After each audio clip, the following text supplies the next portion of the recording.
everybody. Hello, and welcome to the OnStage Colorado Podcast. I'm Alex Miller here with arts reporter Toni Tresca and someone else today. Who could it be? Hey there, Alex. Yeah, today we are joined by Professor of Theater at Metropolitan State University of Denver, Dialect coach, performer, and all-around great guy, Jeffrey Parker. How's it going this morning? It's going great. How are you two? Doing Good. pretty good. We've been busy going to lots of shows. Wonderful. Thanks for the kind intro, Toni. I appreciate it. Yeah. Well, I've got to say, we just saw you playing the MC in Cabaret, and I think you've got one more weekend of that in Brighton with Platte Valley Players. Just an amazing, really well done show. And of course, we had Kelly Van Osby on last week to talk about some of that as well from the director's point of view. But you, man, you just killed it in that role. I mean, you were I don't even know how to describe it. You were so just down with that part and really filled that character out in every way possible. You were so big, which is what that character demands. So has it been fun to play the MC in Cabaret? Well, thank you so much for that. Yes, except for the final scene, and I don't want to give it away if you don't know Cabaret.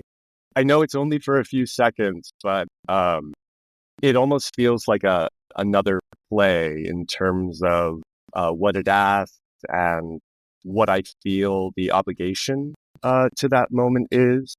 But the rest of it is, I don't want to say delight. I'll say a beautiful challenge, and one I am incredibly grateful to have had the opportunity to perform. That's great. Yeah, I think the ending should be flies away on a unicorn through a rainbow or something like that instead. That would really lighten it up, don't you think? I don't know when the tears start for the audience, but it is a big shift from Willkommen to that moment. Yep. And I think my favorite part about the show is that people are having a genuine experience and a reaction. It may be different person to person, but it feels like Kelly has really put together a story that works.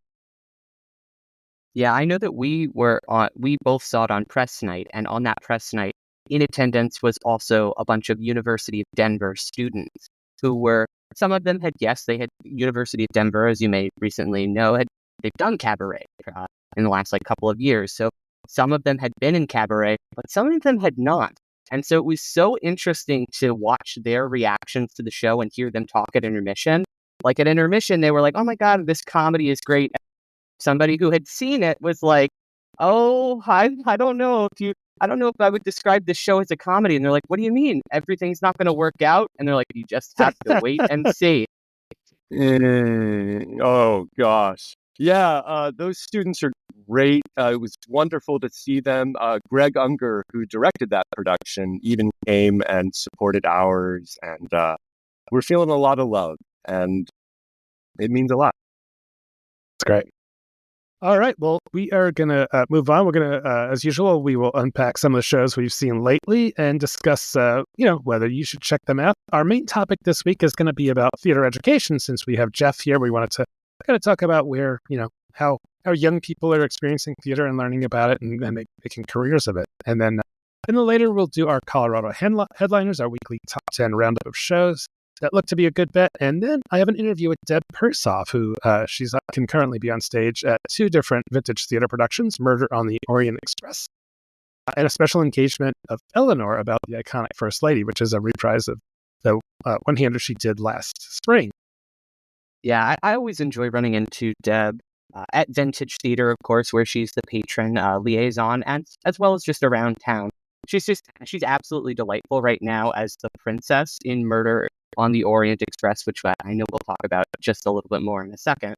But I missed her performance as Eleanor, which I know our critic, Eric Fitzgerald, said was nothing less than a tour de force for Persoff. So it sounds like it was a pretty good role. So what did you two check about? We talked about her career. I think she's in her late 70s, so she's been at this for quite a while. So it was fun to talk about, her path and how she got started and, what it's like to do these shows, especially overlapping just that challenge, and how much of a refresh she needed to do for Eleanor to do it again.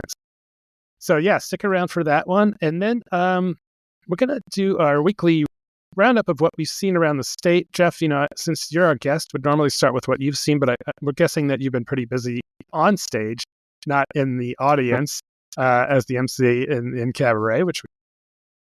So, all right. Well, Toni, what have you seen in this past week? I think we were at a couple of the same things, but what'd you hit? Yeah. This week I hit 2 concerts and 2 theater shows. So I went to Jukebox the Ghost, who was performing over at the Ogden, and it was the absolute emptiest I've ever seen the Ogden in my life. Really? Yeah, I got front row seats to Jukebox. I did not pay for that, but it was just so empty that you could just waltz right up to the front. And that's what me and my friend did. It was a great concert. 3 guys, they perform, they play piano, drums, and guitar all together. They're kind of like they were kind of a Queen cover band originally, and then they evolved over the years.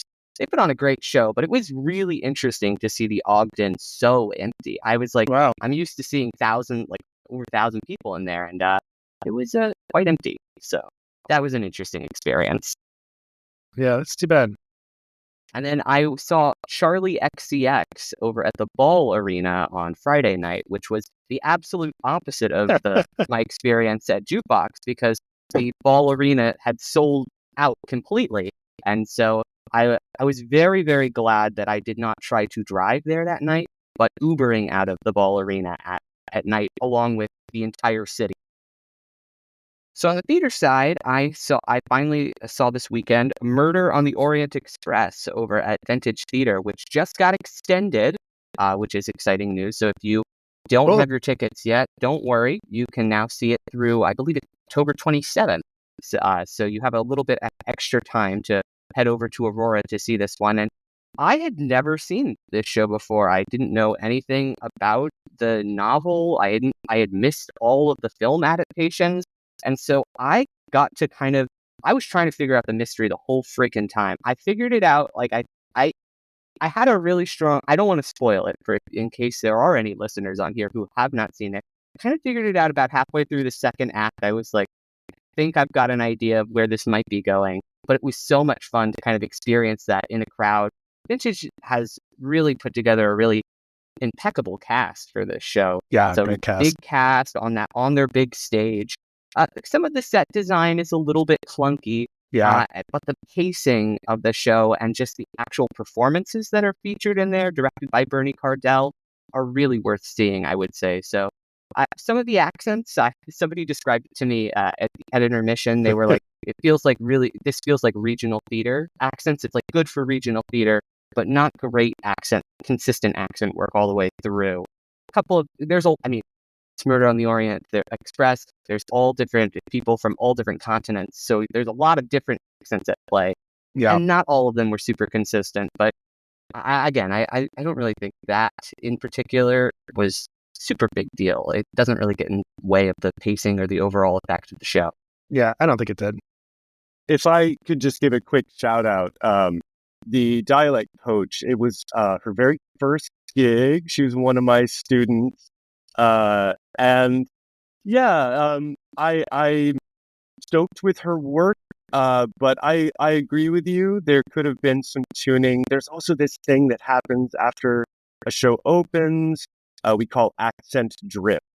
Yeah. Where sometimes they just start to go, I'm playing Russian, but I'm hearing Swedish.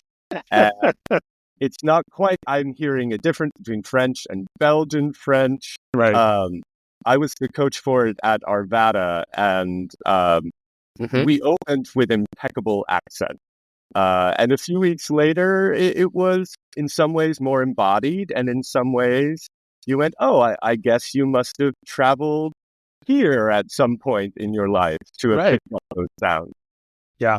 Well, yeah, it's like a director, same thing. It's like you can direct the shit out of a show and get it all perfect, and you can't control what's going on once they're actually on stage so much.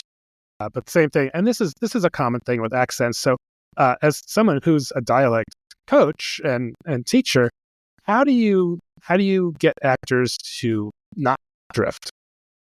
Any tools? My solution is somewhat inelegant. If the team is amenable, I come back and offer some tune-ups. Okay. With a show like Murder, that kind of work is really important. But for contrast, with Noises Off at the Arvada Center, I went back and went, oh yeah, there's those two words have slipped, but for the most part, I think British accents are a little more baked into an actor's body. Yeah. They're probably a little more experienced with them. But I also tend to use a methodology to teach it that I didn't come up with, but I find very effective. And if we can really hit the ground running and they've locked in the accent work while they're figuring out the acting work, while they're getting the blocking, it can become embodied a bit more, then it tends to stick around. Well, Toni, if you don't mind, I just wanted to ask, so this is a show that we both seen and we could talk about. So Dracula, a feminist revenge fantasy, really, at Arvada Center. So Jeff, you were the dialect coach for that. So I thought Jeffrey Kent's Dracula accent was so cool. It wasn't over the top, but it was there enough. And oh God, he's so great in that role anyway. And, I thought they all did a really good job with their English accents. And Jess Austen's Cockney was like really, really great. So can you talk a little bit about that show? Yes. That was a sort of last minute one for me. They brought me in just a bit before rehearsals started. I felt somewhat lucky in that Romanian is one of my favorite. Yes, I agree with everything you said. With Jeff in particular, we wanted to make sure he didn't sound like the Count from Sesame Street. Although he does have that one great joke. Yeah, absolutely. But then we allowed the brides to go a little further with it. It was very interesting because they didn't hire me as a coach until a few days before rehearsal. I wasn't able to send out the materials weeks and months in advance the way I normally like to. So some of the actors showed up on day one saying, oh, I'm doing what accent? Because I learned this other accent. Oh, wow. And yeah, so for instance, the maid and the merchant and some of those other great parts, they came in with Cockney, and the director said, well, I think Yorkshire might work, which was also new information to me. But this is not to throw shade. Carolyn is one of my favorite directors. We were given time to get on the same page. I'm fortunate that I had materials for all those dialects, having coached them in various other productions. Romanian, I learned for Dracula at the Fox many, many years ago. Mm-hmm. Very different interpretation than the feminist revenge fantasy, really. But one of my favorite things, and there are many things I love about the Arvada Center, is that they hire great people and people who are willing to dive in and do the work. And, the first week, it's always getting people in what we call oral posture. All accents are nothing more or less than combinations of muscular tension and muscular holding. So if you put your jaw in a certain place, you put your tongue in a certain place, you put your lips in a certain place, a certain accent will come out. And that method tends to be a lot more effective for actors. The last thing I want is to have them on stage going, oh, the word start is coming up. I better think about dropping that R. Right. As opposed to just being in the shape and letting the right sound come out. Again, I didn't invent it, but my book is on this topic. My life's work is trying to make it more and more accessible to actors so they can get it in their body and get on with the work. Wow. That's fantastic. And we could do a whole episode on this because I love the way that the human mind can grok an accent, without any training and do a kind of halfway decent job. Even little kids, like a 5-year-old kid could do a London accent. Yeah, it's so interesting. You hear it once and you're like, okay, I get it. And they figure out, there's a theme to it that's a lot of fun. And it's really, and it's also really is a challenge for a lot of smaller theaters. So having a dialect coach is not a luxury that every theater can afford or have. We asked this question on the podcast a couple weeks ago. So I'm kind of curious to hear your thoughts, Jeff. Do you think that smaller theater companies that maybe don't have the resources to hire a dialect coach, they're working on a show, it's maybe set in another location that's not America? Do you think it is essential for every single script to try to lean into an accent, have actors attempt the accent? Or do you think it's sometimes more effective to just have them perform the show in their regular voices? I think that's a great question. And I think the answer is variable. I would not want to go to a production of The Seagull where Nina is saying, no, the trick is stamina. That is what you do. And I think audiences are really smart. And so if you show them the pattern and the concept early on, they go, oh yeah, okay, great. Now, on the other side, I have no interest in seeing the importance of being earnest in an American accent because the language itself is so baked into this concept of status and class, which is reflected in this case through received pronunciation or upper crust received pronunciation. I do think the big warning is you can't have it both ways. Once you establish a concept, you've got to either fully create that world, or you've got to let it not be part of the process. And one of my goals as an educator is I have these great students who just dive into accent work, and we get to really go through everything one needs. And then I'm not trying to undercut their value, but they're cheaper than someone like myself or Miranda Gutlein, who's fabulous. And so I do try to say, if you can swing any amount of money, this person would love the experience. I believe they're competent. I wouldn't normally throw one at Murder on the Orient Express as a first dive, but this was one of my students who really wanted that challenge. So accents are important because they define character. But again, if the concept is, yes, we're in Russia and this is how we talk, great. And to that end, if people are doing Shakespeare with British accents because it was written there, I have to say that's a big no-no. And I just like... Yeah, I think that's always funny when you when you see Shakespeare and you can kind of sometimes even hear actors like midway through a speech slip into British dialect for a second. It is written that way. It was written to be spoken that way, but it is funny. You can kind of...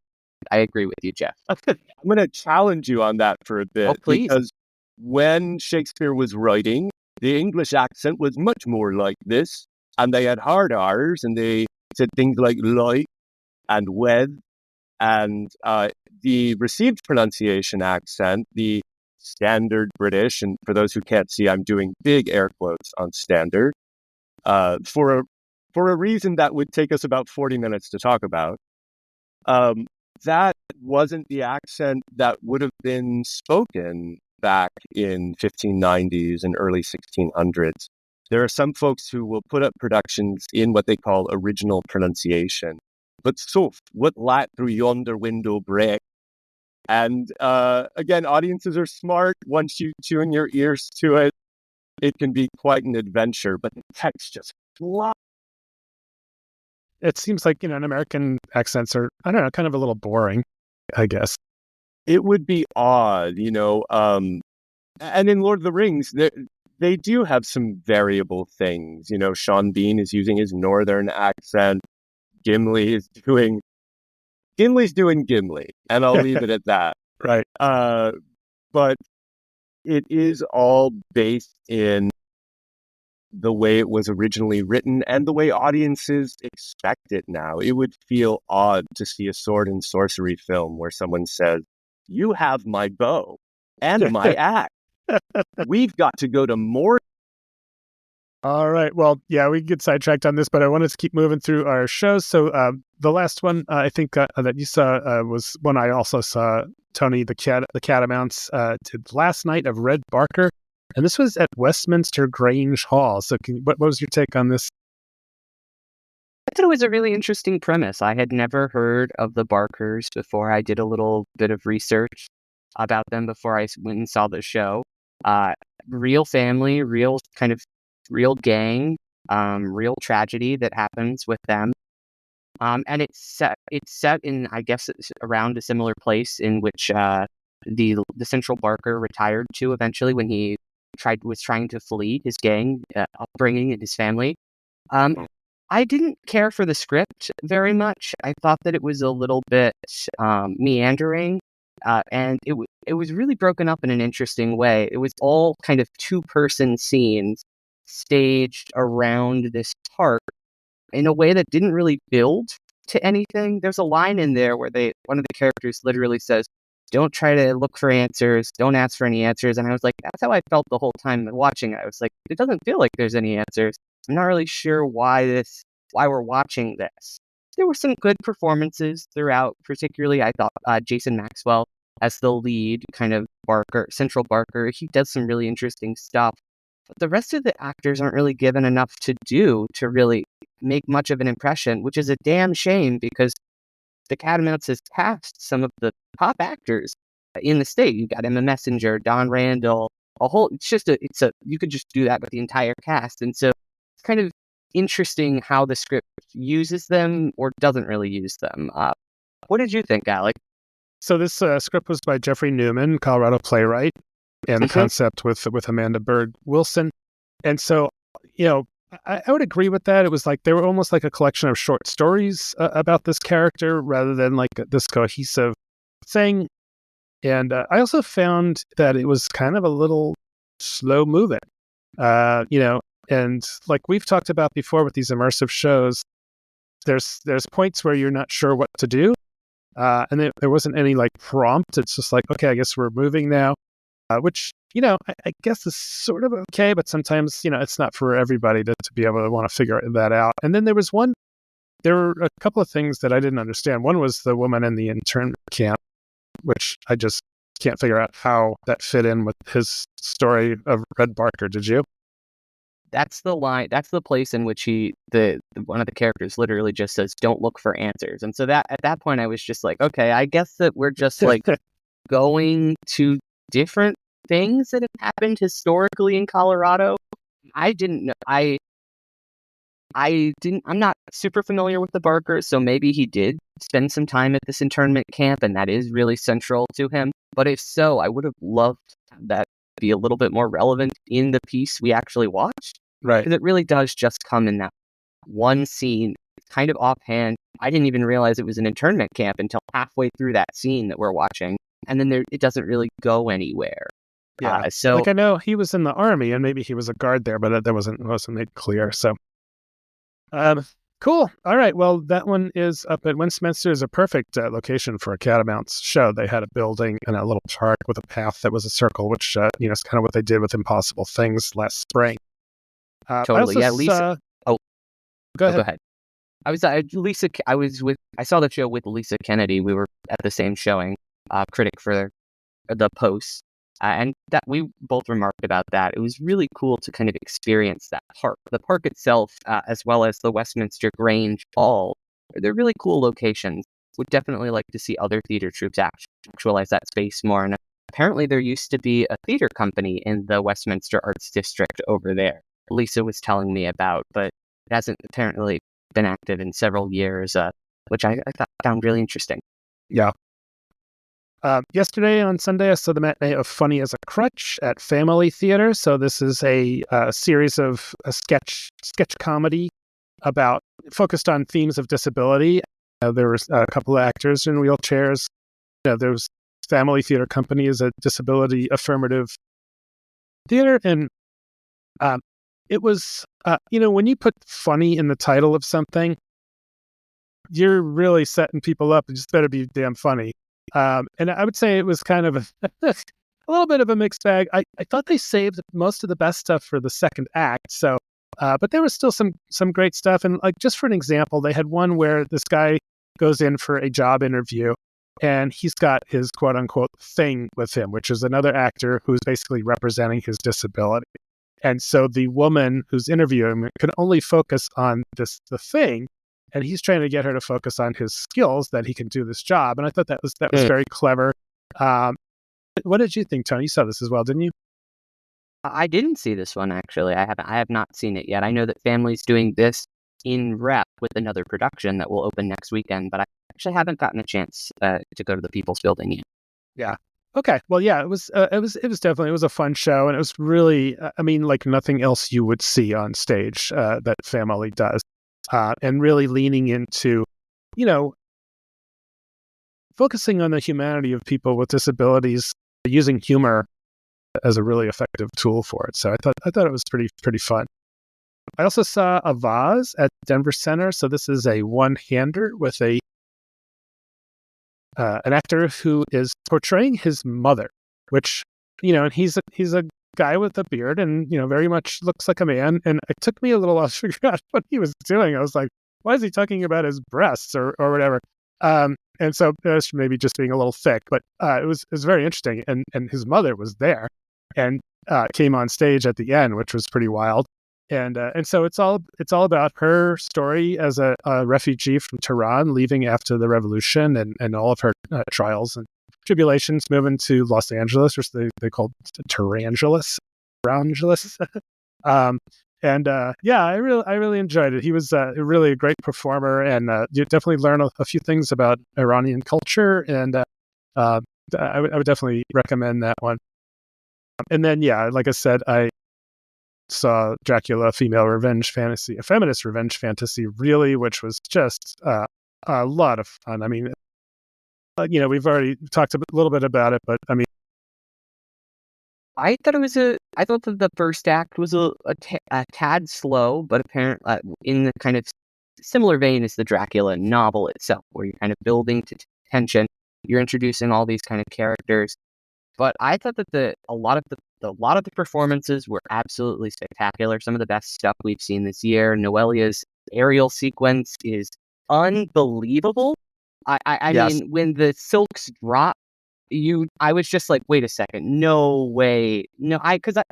We've talked with Noelia before. I know that she's been working on this skill, but to see it actually implemented on the stage in that fashion was just absolutely spectacular, and it was so freaking bloody. I mean, just the floor is drenched with blood, fake blood, that is really disgusting looking, honestly. Hopefully. I hope, Alex.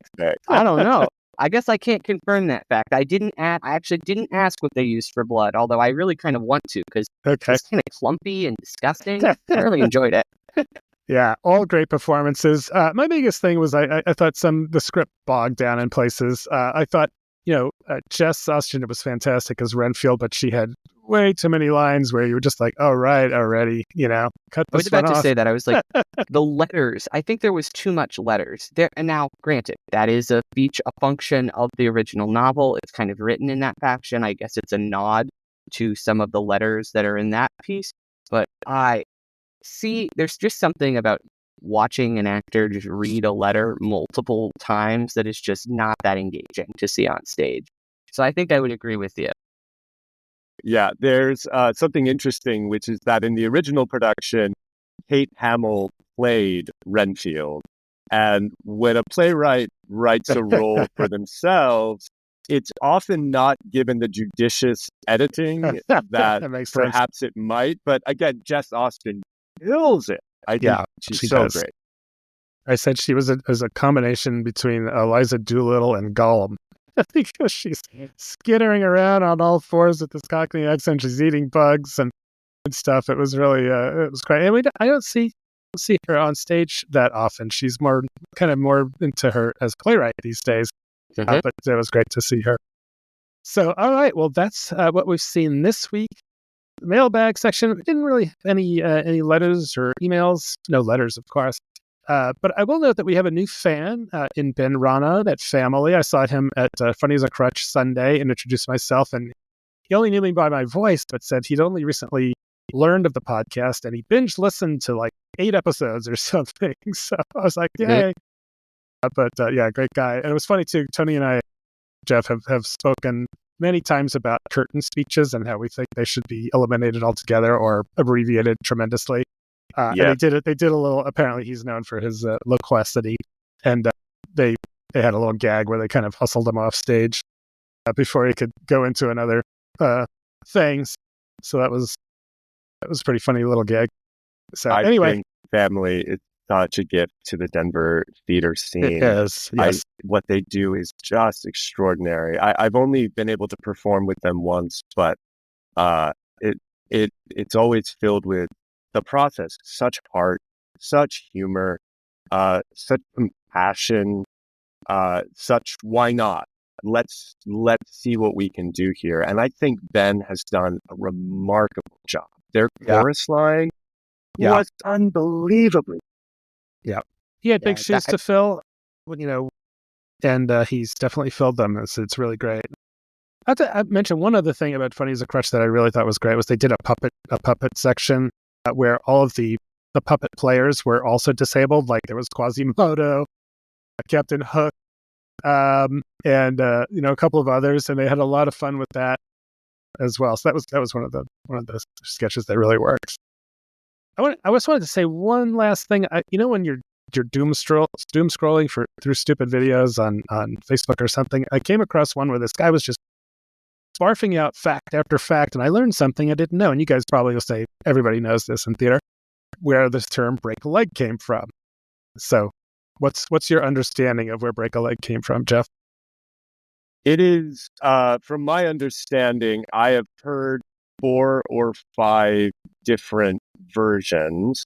Some as simple as, well, isn't a curtain a leg? And don't we want to open and close it so many times for bows that it breaks?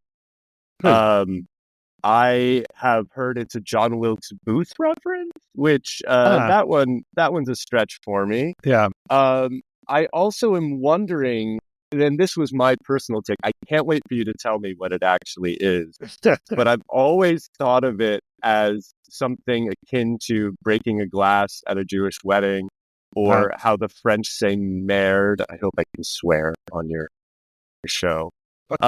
Musicians will say, what is it? Il bocca del lupo, in the mouth of the wolf.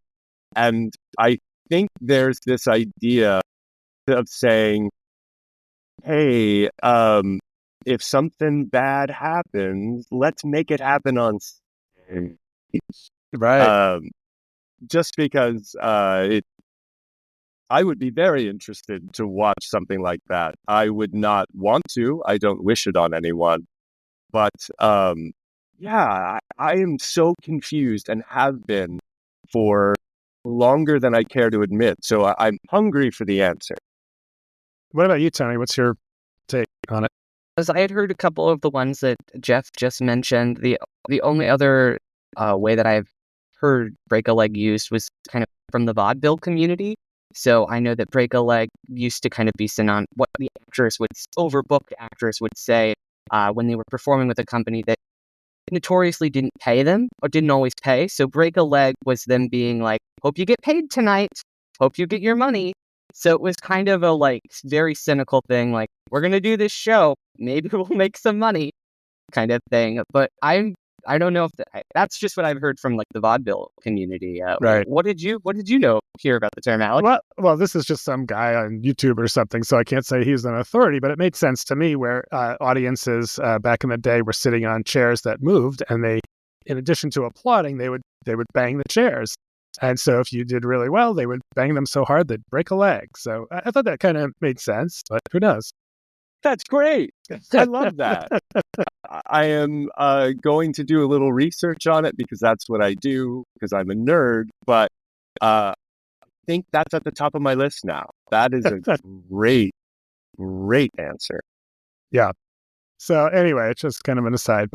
So let's move on to our main topic, and this is kind of why we had you on, Jeff. Not just because of this, but we wanted to talk about theater education. And so you're a professor in theater education at Metropolitan State University. So before we get into, could you tell us just real quick about your career and how you got into teaching? Yeah, teaching is the family profession. My mother is the world's greatest teacher. She's retired now. And I think I was 14 when I realized that I was practicing giving lectures to various toys and imaginary audiences. And I didn't know what I was going to teach, but I knew that that's where I wanted to land. I became disabled when I was 18, so my chorus boy career got derailed a bit. And it was an undergrad that I said, oh, being a college professor must be sweet. And it was just the way that they interacted with students, even outside of class, just hungry to impart that knowledge. So I found a graduate school that I really wanted to go to. Alex and I were talking a bit. I went to New York after grad school, did the acting thing for a while. On a whim, I applied to a job at Chattanooga State in Chattanooga, Tennessee. Promptly forgot about it. 4 months later, I had the job. And then 5 years later, MSU Denver had this posting that someone reached out and said, hey, we think this will be good for you. And that was 10 years ago. I'll just say this. I started teaching in graduate school. And the first time I walked into a classroom and started teaching, I went, I feel like me. I feel like this is where I'm supposed to be. I feel like the best parts of me are coming out. And when you have passion for your material and when you have passion about communicating that to students, and when you have, a genuine care for your students, teaching is a joy. Everything else that comes with being a professor, we can talk about on another episode. But the teaching part is an absolute joy. And if I had to not coach anymore, if I had to not perform anymore, being a teacher would still fill my heart up. Oh, that's great. Great. Well, one of the reasons that got us thinking about this is we were talking about, there's a lot of talk about like, God, everybody in the audience is gray hair and none of the young people come anymore. At the same time, on stage, there's lots of young people. So there's that disparity. There's kind of a disconnect between, people on stage and the people in the audience. And so when you have students that are interested, I guess I just ask why do you think they're doing it, and what do they think they're going to get at it? Well, I first would just like to clarify that I believe a theater degree isn't necessarily a contract that makes you have to be an actor. I think a theater degree is just as great, if not better, of a liberal arts degree than, I don't want to throw my colleagues under the bus, but I'll just say this. If a student with a philosophy degree doesn't become a philosopher 2 years after graduating, nobody thinks it's a failure. Right. We don't have a glut of amateur historians with bachelor's degrees. And yet somehow theater, perhaps because it is more skill-based and theory-based in places, so we have this rep of get your kids out there or they've wasted their time on their degree. And I just need to put out there that our department's motto is equipment for living. And while we do pride ourselves on preparing people to enter the professional world or go to graduate school, we also realize that, I think 7 of the top 10 skills employers are looking for, the quote unquote soft skills, that's what theater teaches, more so than perhaps other fields. So all that is my prelude. I think students are drawn to storytelling. I think students are drawn to the collaborative requirements of theater. I think theater is unique in that it's a liminal art form that requires, at its base, no additional equipment, no additional training. If you hand me a pen and paper and tell me to draw, nothing good is going to come of that. If I want to take a music class, I've got to learn to play the recorder. I mean, I know I'm overgeneralizing, Right. but because music you can just make with your voice, dance you can just make with your body, but theater also requires just people willing to tell a story. And I believe if students are exposed to that at a young age, that desire to create something new that changes them, that changes an audience, that is really intoxicating. I do think for some performers, I was the best in my high school, so here we go. And I may be throwing myself under the bus for that. My initial decision to study theater was, I really like performing. And it was years before I discovered voice and speech and text and accents. But I do think at the heart of it, it's not necessarily ego. It's not necessarily Broadway or bust. This lights me up. And there are some advisors, I am raising my hand, who like to talk to parents about liberal arts degrees. And, I almost studied philosophy rather than theater. I know tons of people with English degrees, and I just like to tell them that theater is just as valuable, except that it also deals with the person, because the person is the instrument.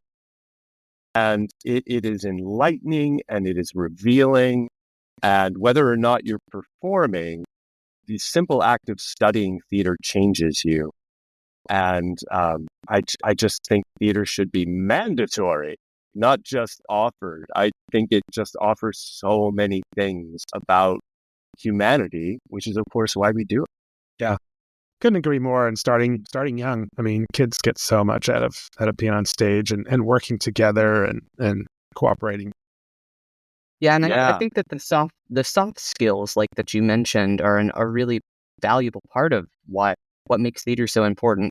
When you talk to employers today, there's so much fear about AI and what AI will be replacing us. You can't replace human connection and being able to talk and engage with another human being in person, which is what theater kind of fundamentally teaches you. It teaches you how to collaborate and how to speak to other people from different backgrounds who maybe have different experience, knowledge, understanding of the world, but it's kind of finding that commonality together through either the rehearsal process or conversation, script analysis.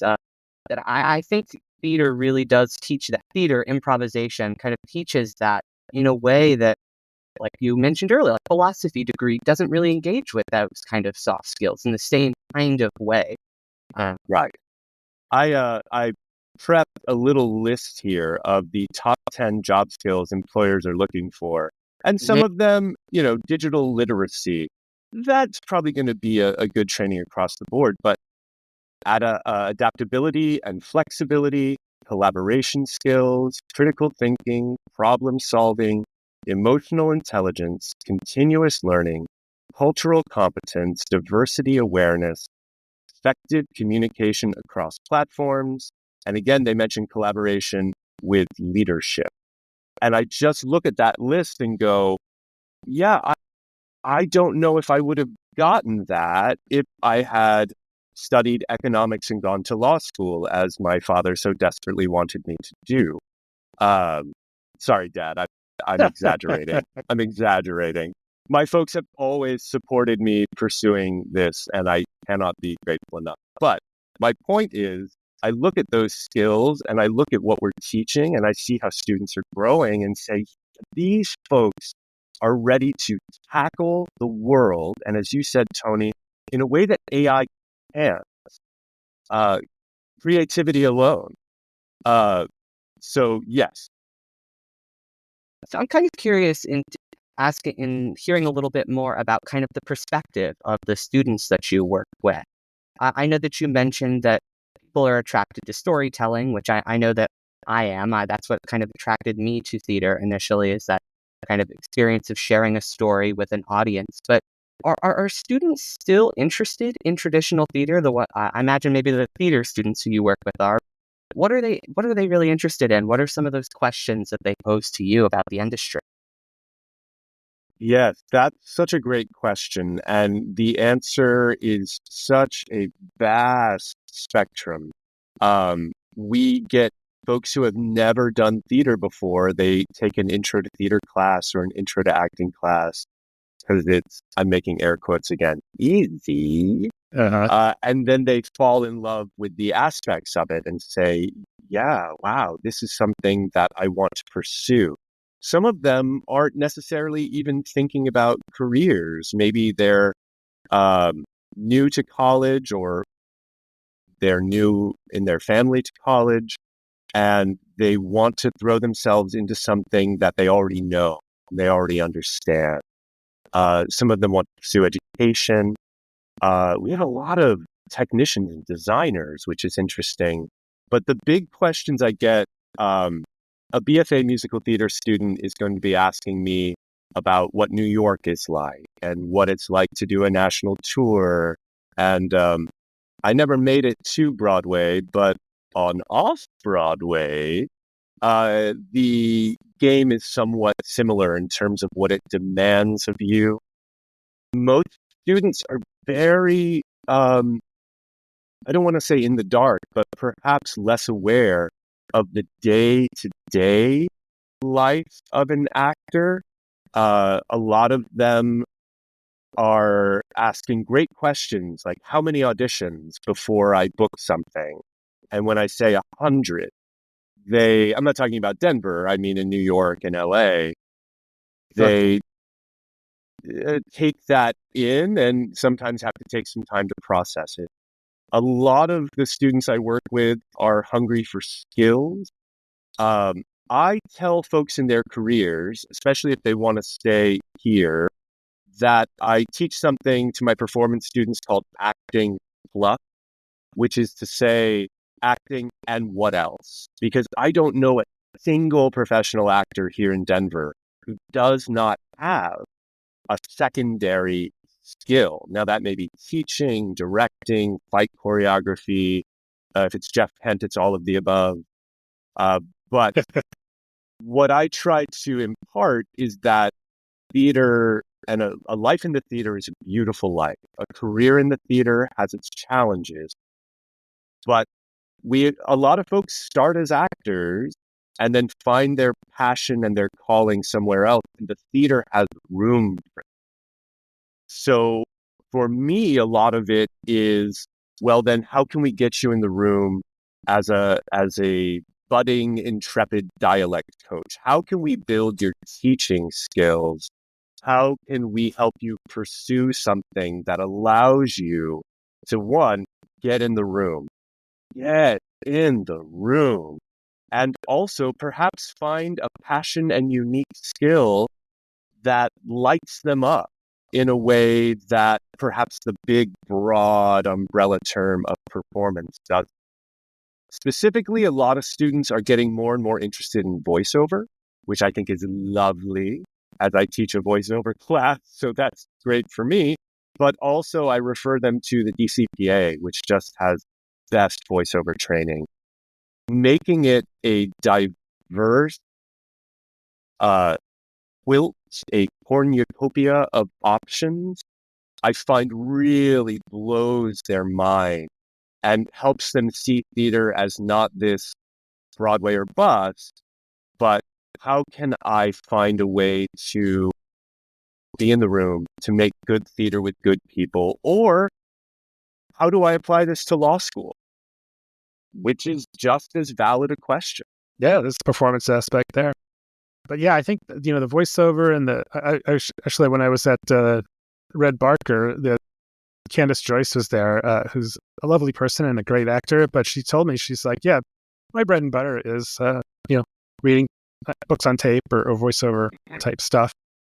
And at least that's adjacent to acting. It is acting. It's a little different than being a waiter or something else. But I guess what you're saying is, whatever works. If what you want to do is be on stage a lot, you need to think of a way to supplement, the income or lack thereof that you might get there, and do something that you also enjoy. So, another thing I want to ask you. So when you're talking about, young people in college, so talent versus technique, can anyone become an actor? Do you sometimes have to tell people it's just not their thing? And I can say as a newspaper editor from years ago, I definitely have told people that. I'm just like, look, this is you just will never, and I say it nicely, but I'm just like, you will never be a good writer no matter how hard you try.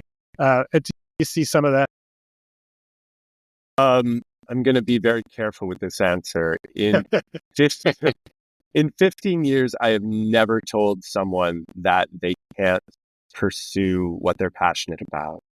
I think it was Neil Gaiman who said, if you want to have a successful career, I'm going to mess this up.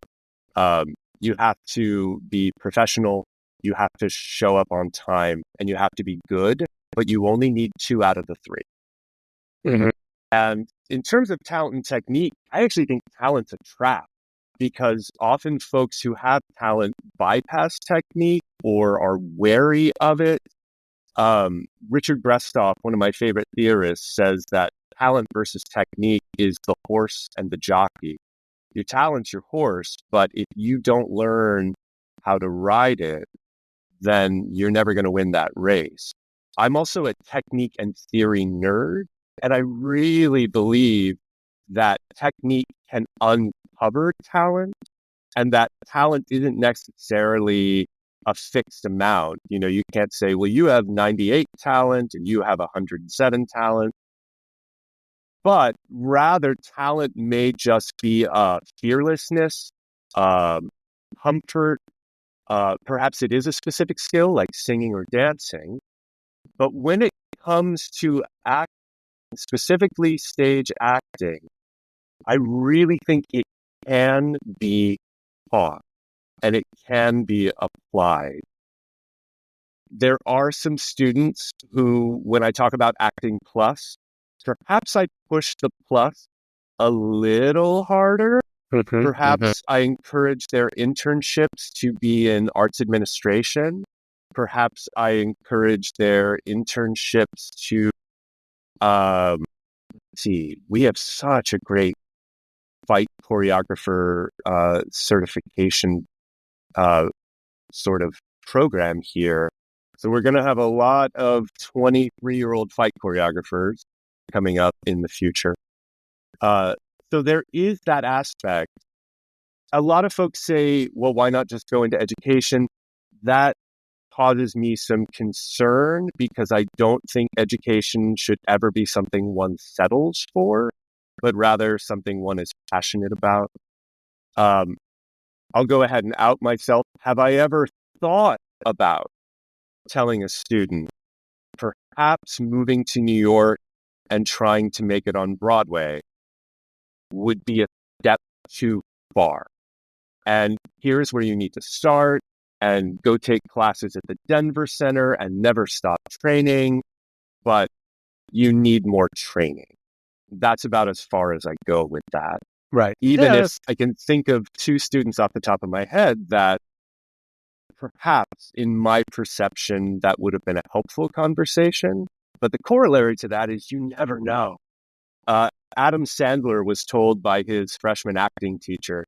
His freshman acting teacher took him out for I guess it couldn't have been freshman, but he took him out for a beer and said, hey man, I just don't think you're going to make it.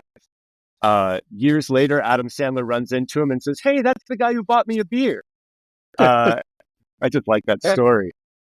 But you really can never tell, because type and what certain projects bring out in people, how they continue to train. I love it when they surprise me. Yeah. All right. Well, I think we're gonna wrap off this part of the conversation. Was there anything that you really, really wanted to talk about in terms of education before we move on, Jeffrey? The mandatory theater is my big push. And again, I'm not trying to denigrate other arts. I just think theater is very accessible. And if I may, I just think we've got a killer theater scene here that really supports folks who are pursuing that first step, that next step. It's a great town to work in, and it's a great town to see theater. And you guys, with your podcasts and reviews, are such valuable contributors to that. I always look forward to hearing what the experts have to say and your learned opinions. It means a lot to have you out there supporting the way you do. Well, thanks a lot for that. I don't know if say we're experts, but we definitely have seen a lot of theater. That makes you an expert. Yeah, I guess so. So, all right. Well, we're going to take a short break here. And when we come back, we'll do our Colorado headliners and also hear my interview. OnStage Colorado is brought to you by Littleton Town Hall Arts Center with an upcoming production of Disney's The Hunchback of Notre Dame, performed in conjunction with the Littleton Symphony Orchestra and Voices West. The classic tale will be on stage at the Littleton United Methodist Church for just 3 performances, October 18th, 19th, and 20th. Tickets at townhallartscenter.org. OnStage Colorado also gets support from the Colorado Fine Arts Center at Colorado College. They're presenting The City Dog and the Prairie Dog from November 2nd through 24th. It's a bilingual musical about exploring the world, learning new things, and maybe, just maybe, coming home again. Tickets at fac.coloradocollege.edu. Support also comes from the Boulder Ensemble Theater Company, Betsy, featuring the world premiere of The Ballad of Paula Aguilar. Just in time for the November election comes this smart comedy about ethnic stereotypes, feckless political consultants, and one woman's journey toward personal fulfillment. At the Dairy Arts Center in Boulder through November 3rd. Tickets at betc.com. All right, we're back and ready to bust out this week's Colorado headliners. So these are some of the upcoming shows that we think you should know about, and in no particular order. We'll just kind of jump into them here. So, Toni, what's your first headliner this week? So my first headliner this week is over at the Molly Brown House in Denver. So this is already open, but it's Victorian Horrors. This is kind of one of the theater program over there's annual events done by Historic Denver. This is an hour-long program featuring local actors who tell ghost stories penned by well-known but deceased authors all throughout the museum. And I just thought this sounded really delightful. There are still some tickets left. There's 2 more weekends of this at the Molly Brown House there. So if you're looking for something spooky and Denver related, I think this Victorian Horrors would be a great addition to your Halloween plan. That sounds great. Yeah, lots of spooky stuff going on this month, of course. So my first one is in that vein, The Hunchback of Notre Dame. This is an interesting thing. It's going to be at Littleton United Methodist Church for just a couple of days, October 18th through 20th. And it's a collaboration between Town Hall Arts Center, the Littleton Symphony, and the Voices West Choral in their first cooperative effort. So it'd be really interesting to see how that works. Getting the groups together to do something is not an easy lift, but this is the Disney version of Hunchback. So check that out if you want to.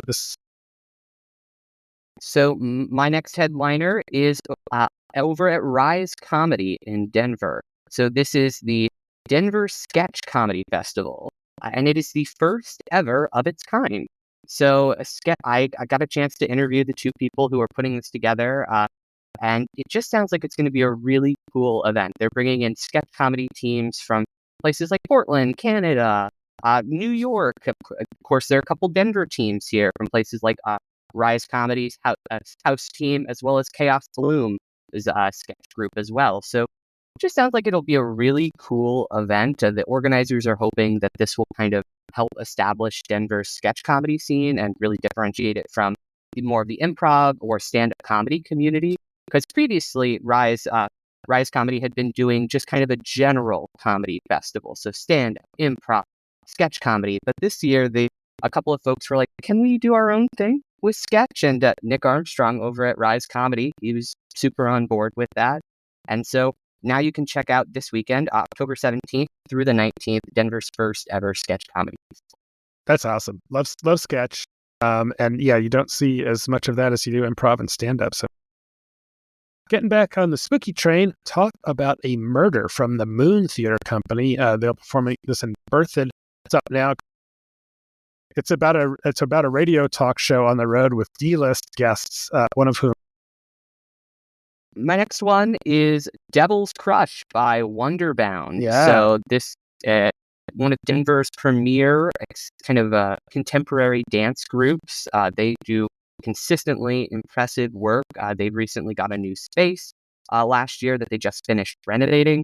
And so now they've kind of got this homegrown space in which they can both rehearse in, build the show in, and perform. So since then, I feel that Wonderbound has just been even better than they already were, which is something that I didn't think was possible. But there is just something about that confidence of being in your own space that I think really adds to it. And this is their first show of their new season.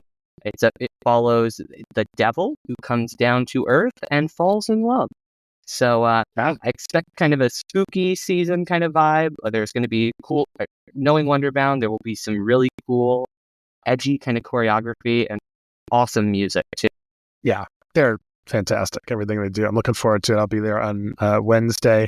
I will say I'm going to miss our good friend Sally Walker, who used to be our media contact there, but she has been replaced by a very nice young woman named Kelly Jones. So looking forward to meeting her. And if you have any interest in going to this, chances are it's mostly sold out. So jump on it quick.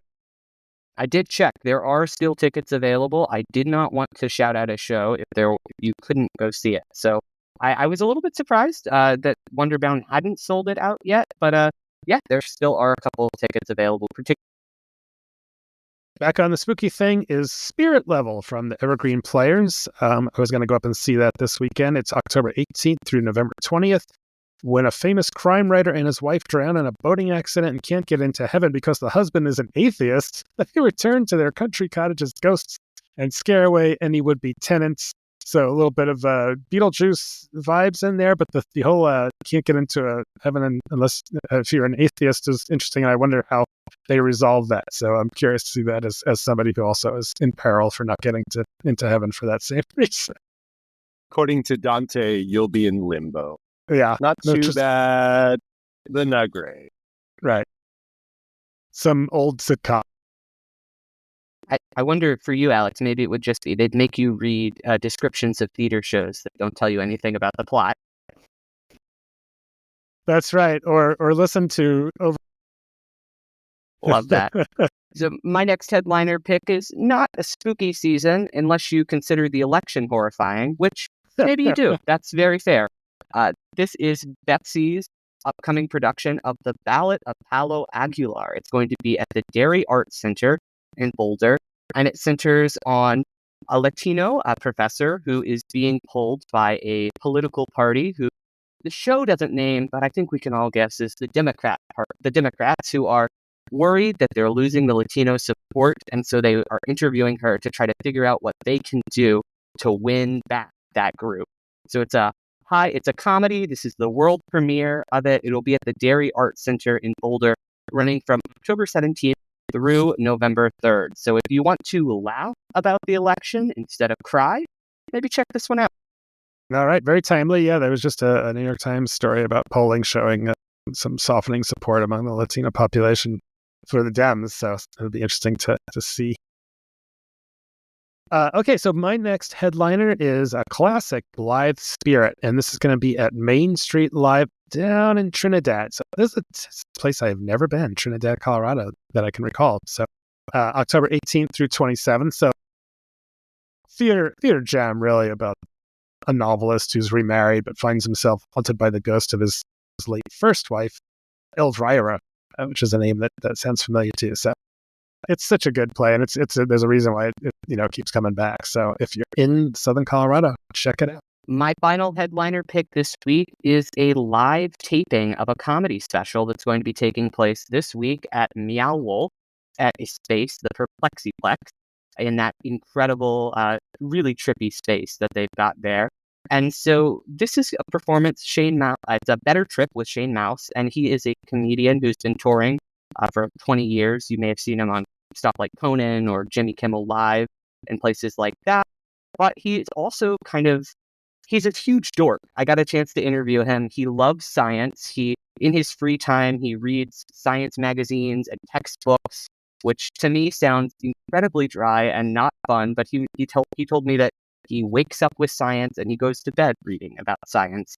And so he's developed this science show about psychedelics because to kind of try to explain the experience of psychedelics from a scientific perspective. So he's been a active psychedelic user for over 20 years, been doing that longer than comedy. And this is just a themed show all around that. He's been touring it for years. He did a 111 city tour back in 2016, 2017.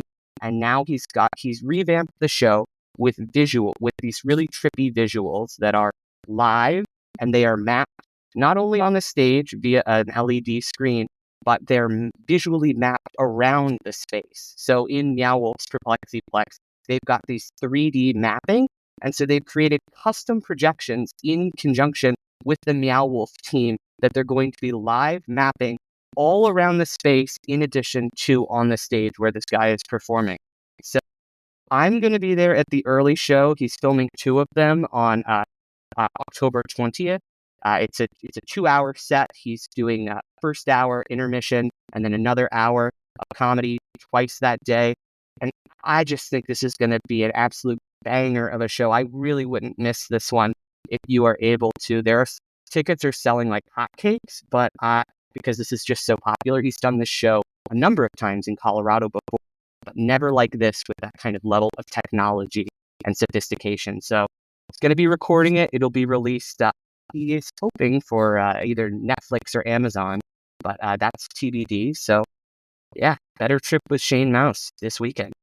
You have sold me so completely. I am going to open a new tab and look for tickets right. Yeah, that's an amazing facility, and the technology that they have in there for projections is just fantastic. That someone saw that and was like, "Oh, I gotta build something around this." So great idea. All right. Well, my last one is a much simpler kind of thing. It's just Improv Thunderdome. This is Rattle Brain Productions, which has been around for years and years. They've been doing improv around the Denver area. So this is just their next show coming up. And it will be at Fiction Beer in Parker on October 19th if you want to check out some. Did you have any more, Tony? Was that it? That's it for me. Okay. Jeff, what about you? Are there any upcoming shows that we hadn't mentioned that you're looking forward to? Well, I'm a little bit behind. I'm playing catch up for shows that have opened, but I have yet to get a chance to see them. I'm seeing Around the World in 80 Days. I'm very much looking forward to that. I'm a huge Bill Diggle fan, and got a former student in it as well. Aurora Fox. At the Aurora Fox, exactly. I really am looking forward. I think it's still running. I'm Not Your Perfect Mexican Daughter. I really want to go see that. Great show. Yeah? Yeah. I can't wait. Yeah. I can't wait. And then I want to go see Dracula again. And not for accent purposes, not with my head in my laptop. Right. I want to see the silks again. I want to see the blood again. I just think it's such a cool production. And I love the Arvada Center, everything they put on. They have been killing it lately, or for many years. But they've been really putting out some great stuff. Was that pun intentional, Alex? Killing it, Dracula. I never do puns. I will also be going to a Better Trip with Shane Mouse because, wow, that just sounds so cool. So thank you. Heck yeah! Right. If you end up going to the early show, Jeff, hit me up. We can meet up before. I would love to, but that's when I'm seeing Around the World in 80 Days. So I'm going to see that and then take a trip, no pun intended, over to Meow Wolf for the later show. All right. Love that. All right. Well, that's our headliners for the week. Just a quick, also new and upcoming reviews on the site include a Vase at the Denver Center, the aforementioned many times Dracula. Funny as a Crutch and Crowns and Kinks from Family. The Prom at where's the Prom? Is that at That's at the Arts Hub in the Arts Hub? Lafayette. Right. Last Night I Read Barker, which you talked about, from the Catamounts, Devil's Crush at Wonderbound. Frankenstein, Toni and I will be at the Audacious Theater Immersive at another Fiction Brewery show this weekend. And then the Ballad of Paula Aguilar from Betsy. The Squirrels at Westcliff, which is a great show. $1 Million Quartet at Lone Tree, Evergreen Players Spirit Level. So tons of stuff coming up.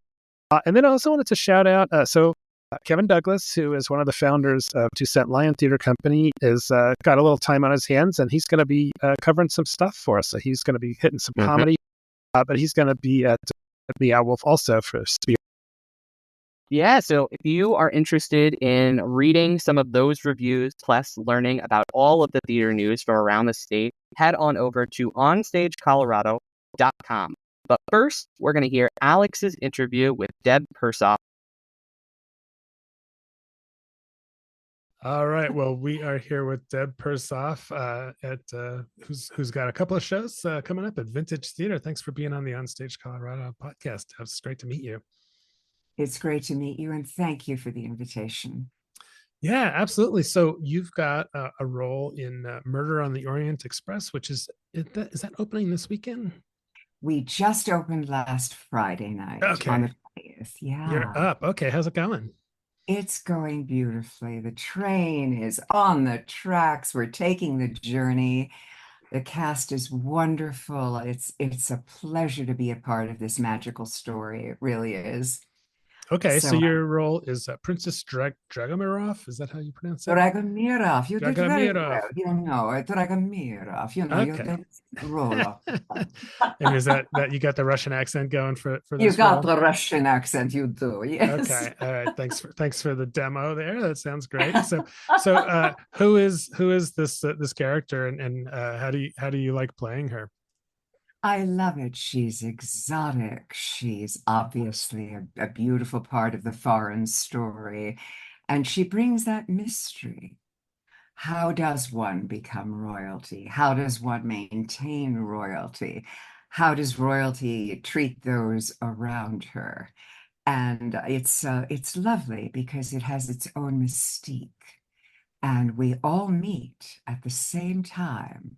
So there's that mutual interweaving of stories that is very, very special, as only Agatha Christie could do it. So it's very, very rich. And again, it's got that dignity, I think, that we all want, especially when you're pushing a cart of King Supers. You know, it's really nice.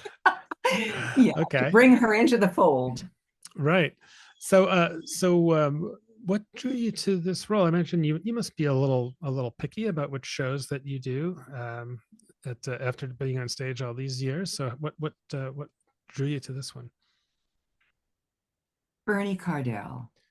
It's my trust Director. and my history. Yes, Bernie is our director, and to be a part of his ensemble means that we all just link arms, share, respond, listen. It's really, again, a matter of trusting, and anything that Bernie directs, I am thrilled to be a part of. So Okay. I knew that everyone he would cull together would have that same sense of honoring the process. Uh-huh. Yeah. So, I haven't seen this version of this, but this is a Ken Ludwig adaptation, who's known for his farces and comedies. Does this have a fair amount of humor in it? Or? It does. The human condition, Alex, itself always has those foibles and intricacies that you never know, those adversarial moments, those tripping up of identities, those unexpected moments. So I think it's that fragile condition. It's not blatant. It's not utterly slapstick. It's just, how do we all respond to each other? especially with the histories that we have. So it has a wonderful, wonderful interweaving of that humor. It really does. Unexpected. Okay. Yes. Great. Well, and then so that this is running through October. Right now, we're running through October 20th. Right. Yes. And then you're also reprising your role in Eleanor, which is a one-woman show at Vintage that'll Yes. be you'll be in both shows from October 14th through the 20th, and Eleanor runs into early November. So how do you feel about juggling two shows at the same time? Honored. I'm so fortunate to have the women who have been brought to me to portray these rich, diverse souls. You couldn't ask for two more disparate and yet certainly flamboyant, in the case of the princess characters, and with Eleanor and her sense of purpose years and years ahead of her time, and her dedication and her acumen and guiding, her husband. It's wonderful, and they support each other. So it's enriching for me. It really is. And so you did this show originally back in March at Vintage, and did you kind of jump at the opportunity to do it again, or? Bernie and I have been chatting, and with the climate that we certainly have in the country and the world right now, to bring back her voice, the female perspective, the strength, the clarity, and the joy that she possessed, it's timely. And so we were thinking, this is now. So we're going to do it right up to election eve. What could be better than that? That's my feeling. Yeah. All right. So now, did you have any particular interest in or knowledge of Eleanor Roosevelt before you first took this role? When I was growing up, my mother, who certainly had been very much leaning Democratic all her life, would talk about these great personalities. And so I was exposed to them more by just her sharing the history. And looking at Eleanor, knowing slightly at that point growing up, her background, I had always admired her. And I thought, I've always believed that a first lady should have a separate election because the first lady is so important to our nation in what she does in leading the way for the populace, and in this sense, guiding her partner in any way that she can. So I always had an interest, but now it really was sparked by doing the property. Right. Very much so. Yes. It's an interesting role because it's it's a lot, most often the woman or maybe man soon did not ask for the position, but you're expected to do something. And I think Melania Trump was really the first lady we'd seen in a while who kind of didn't really embrace the role, just kind of kept low. But what was your take on what Eleanor Roosevelt did? She just kind of embrace it, and she made it hers, and I think she kind of really defined it for a lot of modern first ladies in a way, wouldn't you say? I absolutely would. She had always, I think, imagined, could I be different in appearance, and therefore the way society would accept me, is what she was thinking. She did not ever see herself potentially as an attractive young woman. I feel she was. And to be selected by Franklin gave her an elevation and a validity that she had not expected in the day when a man often would prescribe how a woman was accepted. And then she came into her own. She was given this breadth of freedom to express her ideas and what she felt this nation could become. And I do think she was a leader, a moral compass. Yes, so it's a privilege. It really is. Yes. Okay.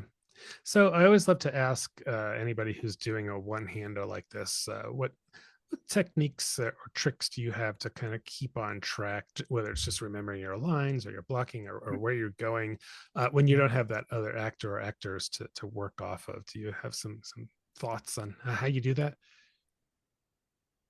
Remember who you're talking to on stage. The audience is another character, their response, their breathing. Are they feeling alert? And then you know, all right, they're engaged. And you're never alone in a one-person show. You've got the memories and the personas of the people you may be depicting or relating to in a memory part of the piece or directly in conversation. I'm lucky enough in this format to be portraying other people as I speak to them. And my director, Christine Kahane, was wonderful in helping me separate them, not just by a shift in character, but by the vocal inflection, directing my gaze as though they were right in front of me. And she was so helpful for this. So it's that feeling of we, not one in a one-person show. We get up and we share that memory bank with the audience. Okay. Yeah, that's a great way to look at it. So were you able to since you did this not 6 months ago or so, were you able to get back up to speed on it fairly quickly and kind of brush up rehearsals? Well, the wonderful thing is we've also done it at 4 different locations now. Oh, okay. And so it changes. The stage level may change, or there'll be overhead lighting suddenly, or the audience is closer in chairs. So that keeps it very alive, almost many times like a shared town meeting. And that keeps me refreshed, and it's a run all by itself. And then I certainly, periodically, I just run her and the lines, and I'll hear her phrasing in my head. So she's always with me. She's like a very happy shadow right over my shoulder. She's right there. Do you have, I hate to put you on the spot, but do you have a particular line or passage of the show that you really like that you could share now? Or Happiness is not a goal. It's a gift of a life well lived. And that is what Eleanor believes. And she's right. You can't go towards happiness. It will come to you in unexpected ways. Okay. And did that happen for her, would you say? A summation probably at the end of her life. Mm-hmm. She lived longer than she expected. And the gifts kept coming.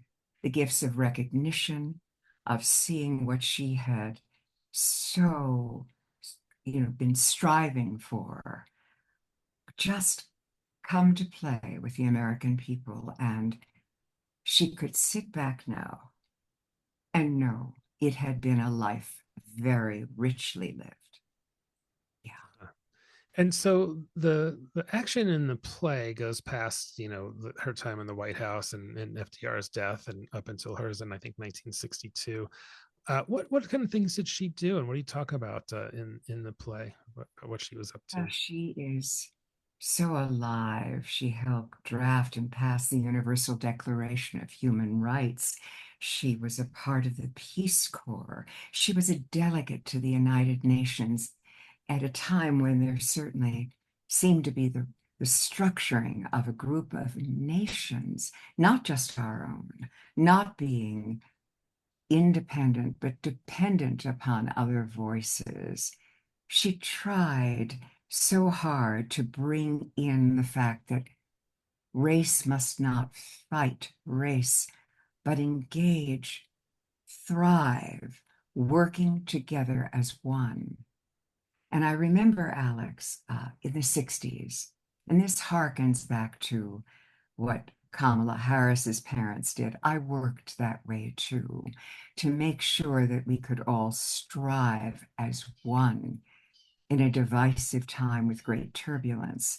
And I think with Eleanor and the war and knowing the incarceration of so many thousands and thousands of people unjustly, she always would strive towards fairness and decency above all. And that stays with me. That really does. Mm-hmm. Okay. Great. So I wanted to back up just a little bit and ask about. So I always love to ask actors what was their kind of aha moment. Usually, when they're a kid or a young adult, they find out that theater is really their thing. Can you recall what that was for you? Well, I grew up, my parents had divorced when I was 10, but prior to that, my father was a symphony conductor. And on Saturday afternoons, he would conduct the Young People's Orchestra at the Academy of Music in Philadelphia, where I was born. And when I was old enough to even scribble, my mother, also a musician and artist, she'd say, write down your thoughts, no matter what they are, as you're listening to the music cascade around you, see what it feels like.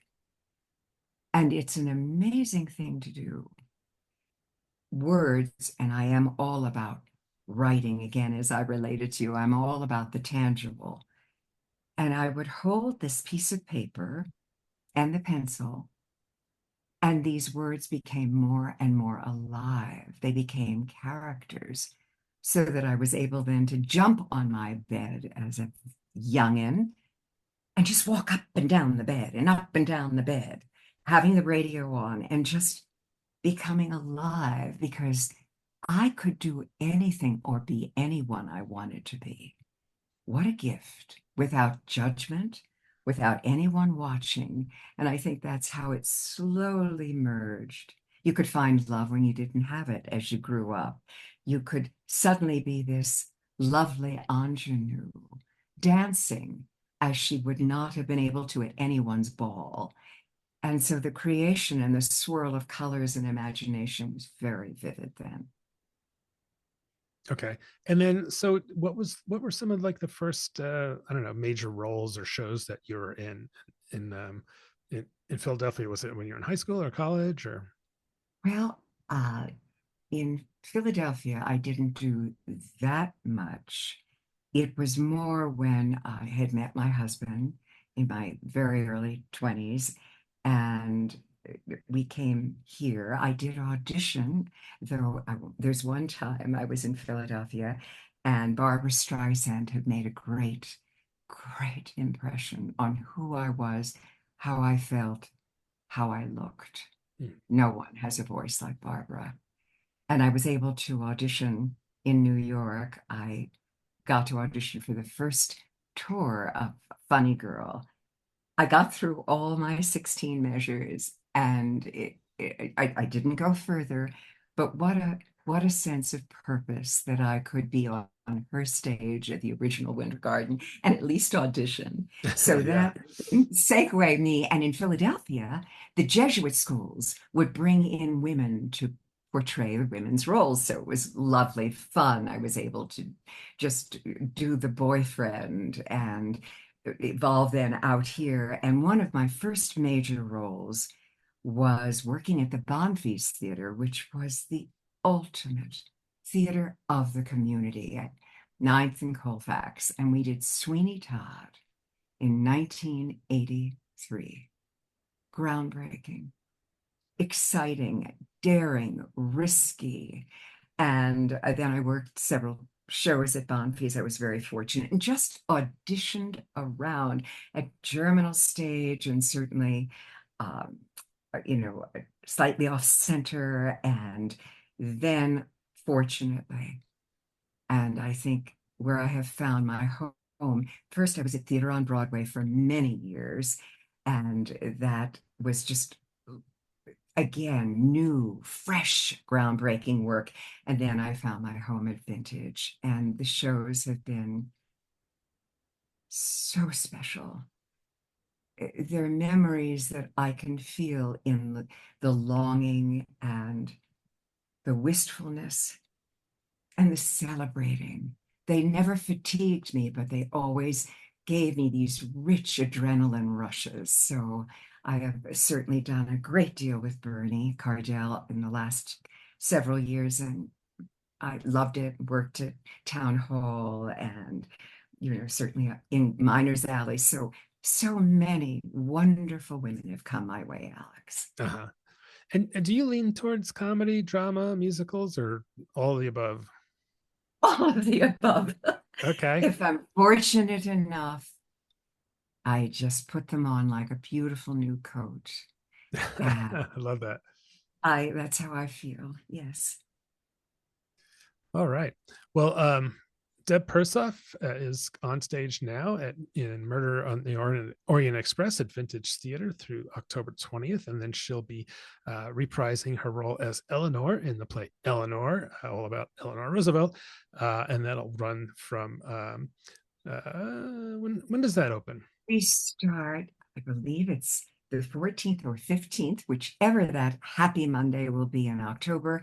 And then we'll go Monday, Tuesday, Thursday evenings at 7:30.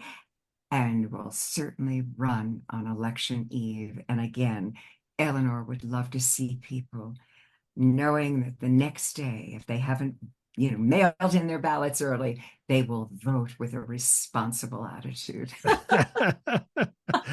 All right. And then after the election, hopefully we'll have a result that's to our liking, and you will get a well-earned rest from the stage for a little bit.